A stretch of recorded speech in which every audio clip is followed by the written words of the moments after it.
दोस्तों, जैसे कि देख सकते हैं ये हमारे सामने प्रश्नावली 1.2 है मैथमेटिक्स। ठीक है, इसमें हम 1.1 वीडियो क्या कर दिए थे, खत्म कर चुके थे। अब स्टार्ट करने वाले 1.2 प्रश्नावली।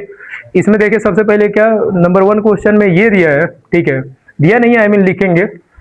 ये इसमें दिया है इस प्रश्नावली में 1.2 में कि कोई संख्या दी रहेगी, ठीक है, उसको अभाज्य गुणखंड के रूप में लिखना है। अच्छा, अभाज्य गुणखंड का अर्थ क्या होता है? सबसे पहले अभाज्य गुणखंड समझने से पहले संख्या याद होनी चाहिए कि अभाज्य संख्या होती क्या है, भाज्य संख्या क्या होती है, सम संख्या क्या होती है, विषम संख्या क्या होती है, आया समझ? तो अभाज्य गुणखंड के रूप में जब लिखना है, सबसे पहली बात अभाज्य संख्या आना चाहिए।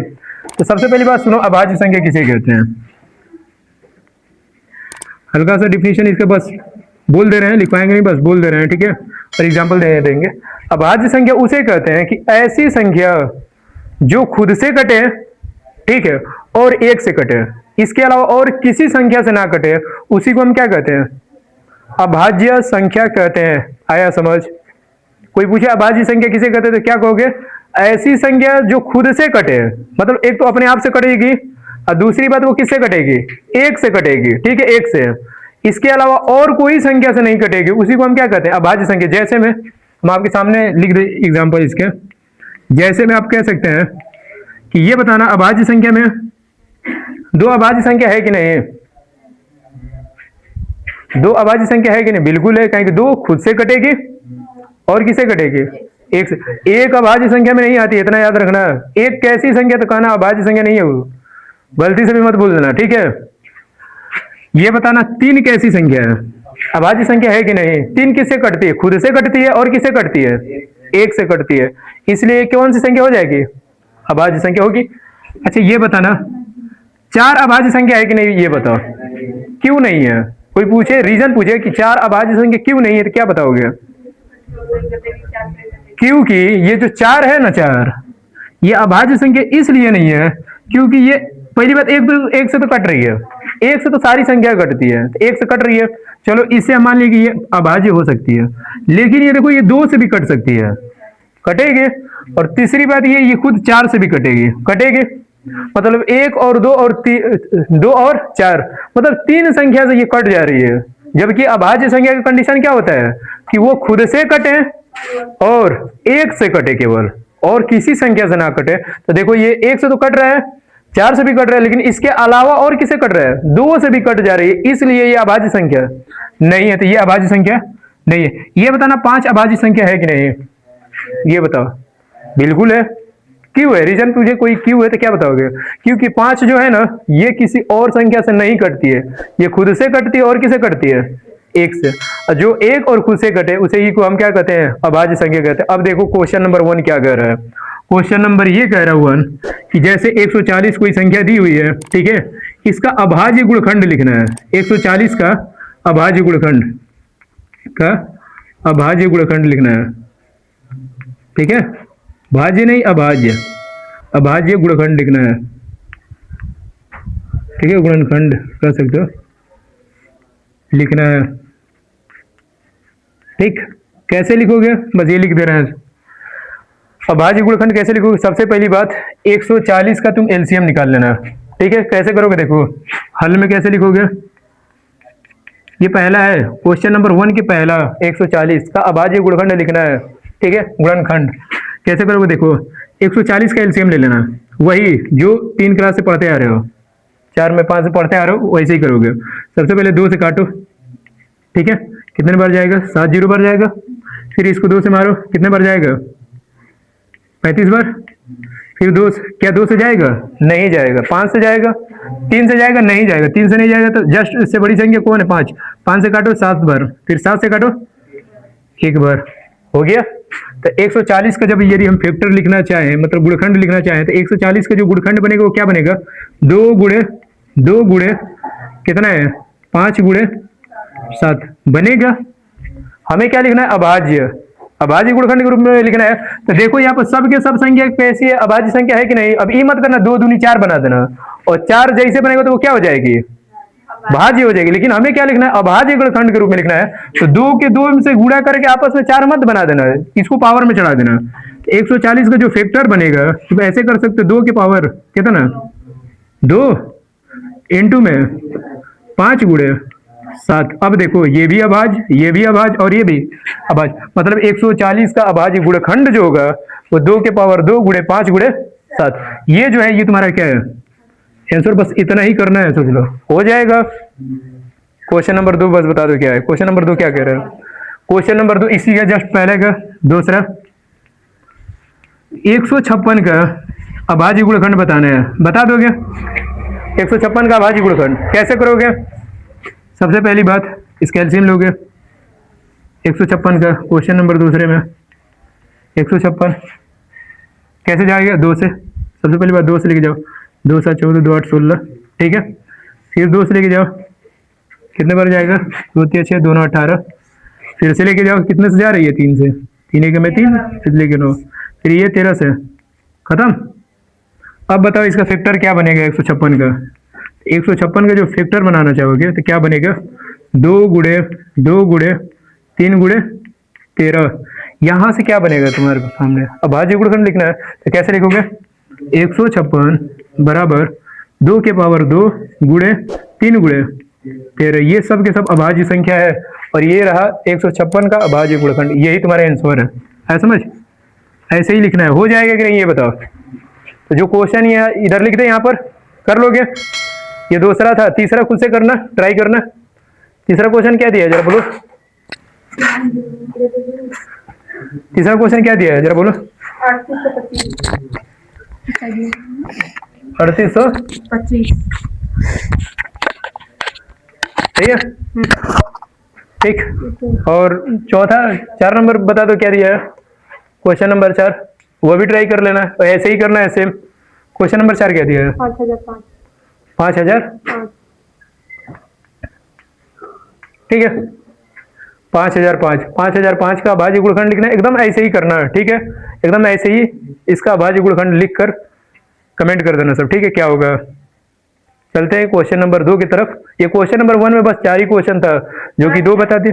5 है तो 4 है, 5 ऐसे ही कर देना, ठीक है। 5 है ऐसे, 4 है ऐसे ही करना है यार। 2 क्वेश्चन करा दिए, बाकी से उड़ा दो। अब क्वेश्चन नंबर 2 में हम लोग मिलते हैं, तब तक इतना उतार लो, ठीक है। जल्दी कर लो यार।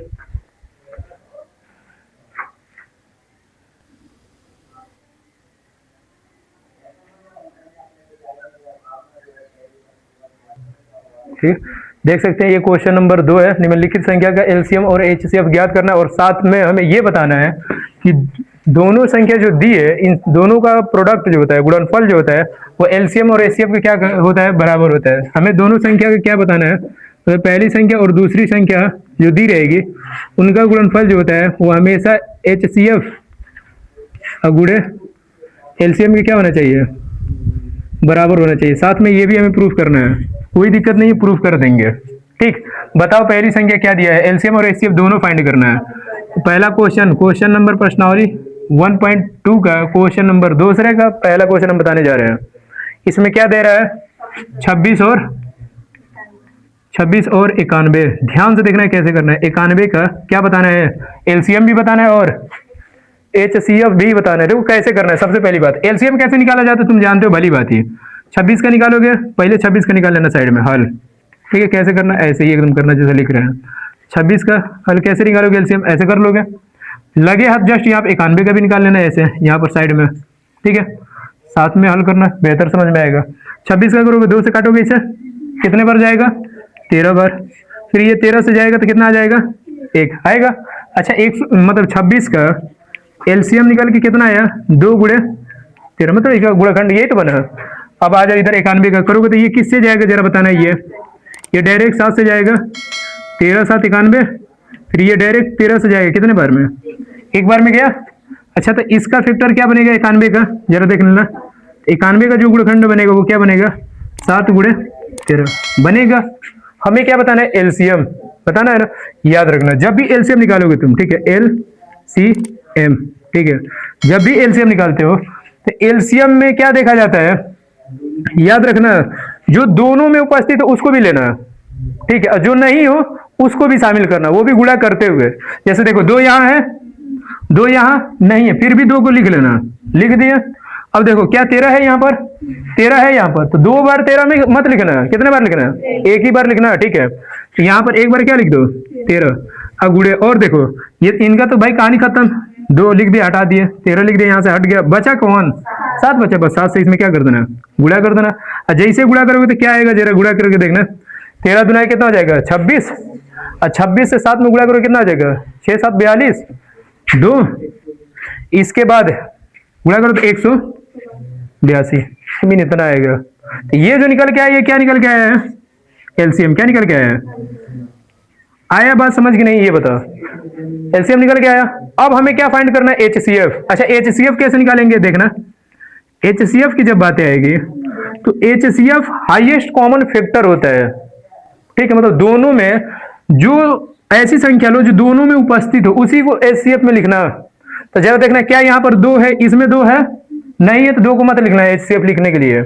क्या यहाँ 13 है, यहाँ भी 13 है, तो 13 को लिख लेना। 7 है लेकिन इधर 7 है ही नहीं, तो मतलब अब संख्या जो थी कंप्लीट हो गई। इसमें क्या था, 2 था, 13 था, इसमें क्या था 7 था और 13 था। इन दोनों में कॉमन क्या है, जो दोनों जगह दिखाई दे रहा है, एचसीएफ उसी को कहते हैं जो दोनों जगह क्या उपस्थित हो। तो कौन है, 13 यहाँ भी है, 13 यहाँ भी है, 13, तो 13 इसका क्या हो जाएगा एचसीएफ, बस ये तुम्हारा आंसर है, ये 13 इसका क्या हो जाएगा एचसीएफ। तो हो गया एलसीएम इतना, एचसीएफ ये रहा।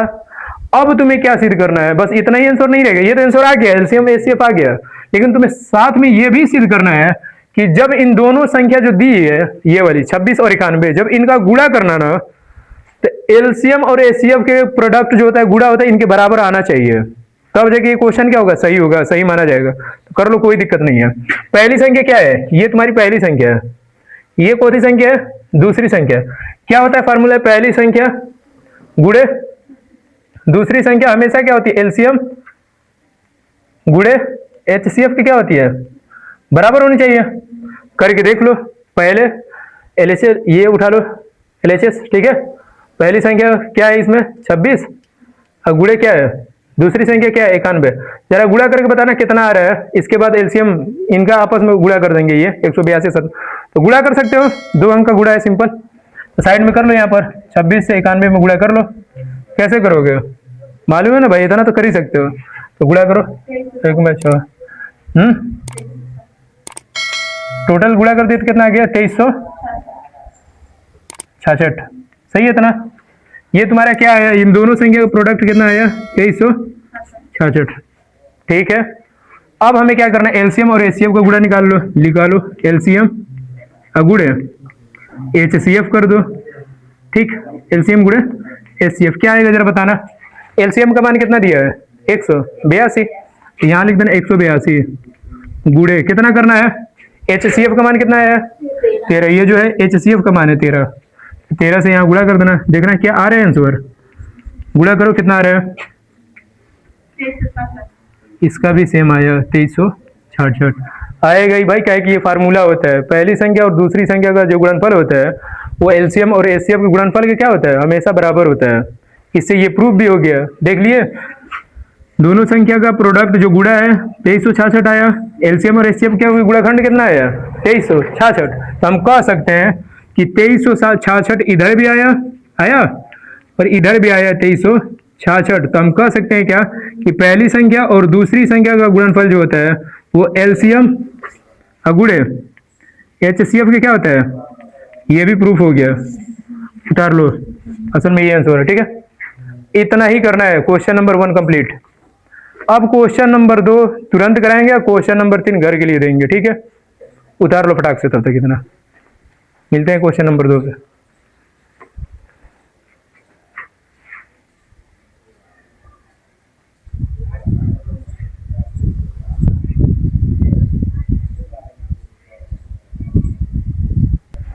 देख सकते हैं ये क्वेश्चन नंबर 2 है, ठीक है। 510 और 92 है, इसमें क्या एलसीएम और एचसीएफ वही फाइंड करना है, वैसे ही करेंगे सिंपल। 510 का एलसीएम कर ली, इधर हल करेंगे कैसे, देखिए 510 का एलसीएम निकाल ले साइड में, इसके बाद यहाँ पर 92 का निकाल ले, कर सकते हो, 2 से कैंसिल मारो, इसे कितना बढ़ जाएगा 2 दूनी 4, 2 5 10, 2 5 10 या फिर इसको कितने से लेकर जाएंगे ये बताओ। 5 से लेकर जाए, 5 से जाएगा 5 बार में, और ये कितने बार में, 1 बार में, अरे मतलब 51 बार में, ठीक है।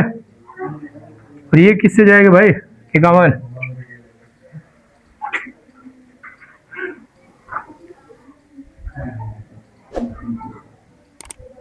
सही कर रहे हैं। 5 बजे 25, 5 5, 2 5 2 5 10, सही है। 51 जो होगा वो 3 से जा रहा है क्या, 3 से जाएगा, 3 जगह में 3 3 7, तो फिर ये डायरेक्ट 17 से कितने बार आ गया इसका गुणनखंड। इसका भी कर लो, इसको करो कैसे, 2 से मारो, 2 से कितने बार जाएगा, 2 चौके 8, 2 चौके 12, फिर 2 से काटो इसे, 2 3 6, 2 3 6, और ये जो 23 है ना, ये किसी से नहीं जाता, वो खुद 23 ही से कटता है, ठीक है। ये अभाज्य संख्या है, तो 23 का में क्या हो जाएगा, 23। क्या आप लिख सकते हो इसका एलसीएम और एचसीएफ, लिख लो। 510 का क्या हो जाएगा, 510 का यदि हम गुणखंड लिखना चाहे तो क्या लिखेंगे, 2 गुणे पहले 3 लिख लो, गुणे 5 लिख दो, गुणे में कितना है 17 है, गुणे में कितना लिख लो 17, ठीक है। तो वही 2 गुणे 5 या 3 तो पहले कर लो या पीछे कर लो, गुणा करते समय आगे पीछे कर लो, कोई इफेक्ट नहीं आएगा, है समझ कैलकुलेशन में। इसको लिख लो क्या है 92, 92 को कैसे लिखो, 2 गुणे क्या लिखोगे 23 है, तो 23, कोई दिक्कत।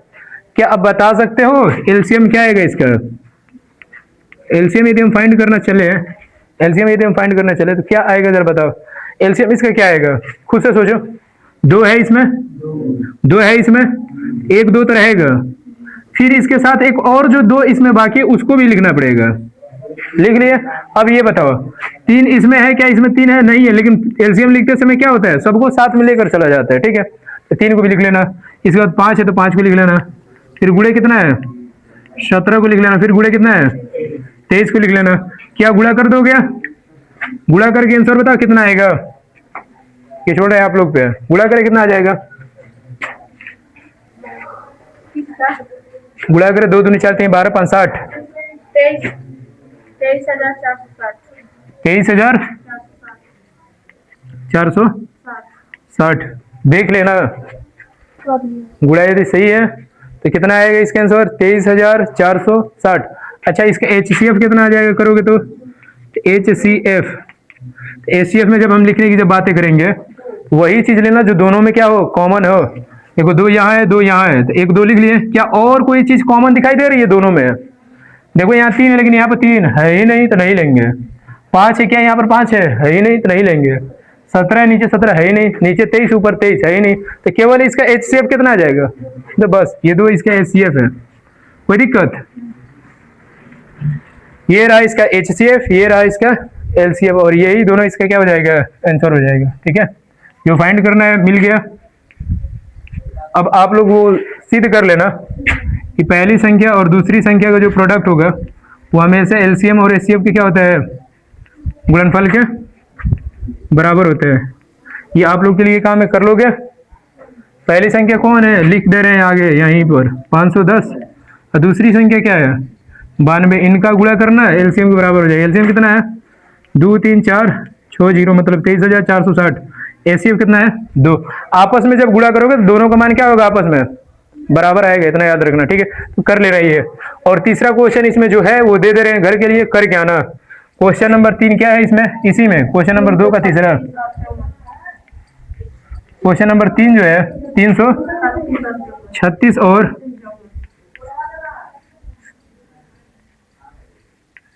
54, ठीक है। इसमें इसका क्या ज्ञात करना है एचसीएफ और एलसीएम। ये रहा क्वेश्चन, आप लोग घर से करके आइएगा, ठीक है। ये क्वेश्चन आप लोग के लिए घर से करके आइएगा। इसका एलसीएम और एचसीएफ ही फाइंड करना है, एकदम ऐसे ही करना है, ठीक है। इसके बाद मिलते हैं नेक्स्ट वीडियो में कल, बाकी जो क्वेश्चन बाकी है उसको करा देंगे, ठीक। तब तक के लिए बस इतना ही, उतार लें।